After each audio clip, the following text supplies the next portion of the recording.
At some point, every artist asks this question. Why does pressure make good musicians make bad music? In an era where labels demand hits, fans expect bangers, and algorithms reward quantity, something strange is happening. Pressure is shaping the sound of music, and not in a good way. Today we're diving into why pressure creates bad music, why talent alone isn't enough anymore, and how the industry's demands can warp artistic integrity. First, let's understand what we mean by pressure. Pressure doesn't just come from critics. It comes from expectations, from record executives chasing chart numbers, from streaming platforms demanding monthly releases, from fans calling for another hit like the last one, from social media trends that change overnight. Pressure turns music into a deadline, creativity into a task, and art into a product. When musicians feel they must deliver, immediately, something shifts. Instead of creating from inspiration, they start creating for approval. Instead of making music that feels true, they make music that sounds familiar. Instead of pushing boundaries, they recycle formulas. And that's why so much music in the mainstream feels predictable. Think about the music you hear on the radio today. So many songs sound the same. Similar tempo, similar hooks, similar rhythms. And often it's not because artists lack talent. It's because they were pressured to follow a blueprint. Give us another hit just like the last one. Labels call it pattern optimization. Algorithms call it engagement patterns. Fans call it expected vibes. But artists feel it as something much harder. A lack of freedom. Creativity doesn't thrive under fear of failure.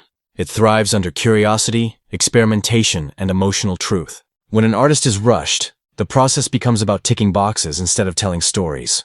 Instead of full albums that explore themes, we get clusters of singles designed for streaming playlists. Instead of music that reflects complex emotions, we get repetitive hooks engineered to perform.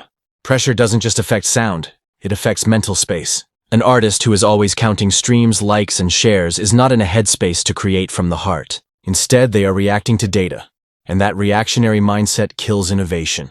So the industry gets what it expects, not what it needs. And here's the irony. Some of the best music ever made was created under no pressure at all. Albums that changed culture came from artists given time, space, support, and trust. They weren't trying to hit a quota. They were trying to express something real. That's why so many critical slow burners, albums that took years to master, are the ones that stand the test of time. Now imagine this.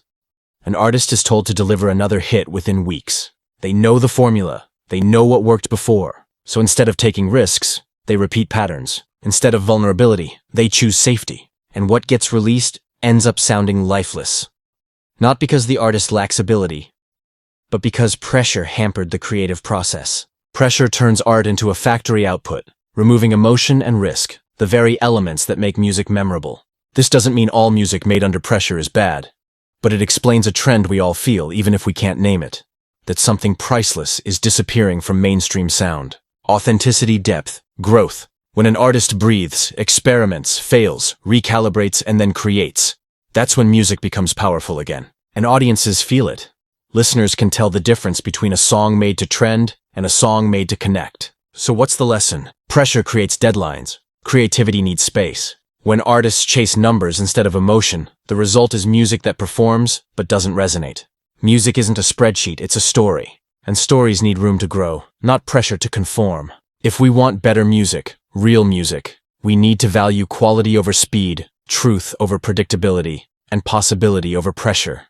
If you care about creativity, authenticity, and growth in the digital age, this conversation is for you.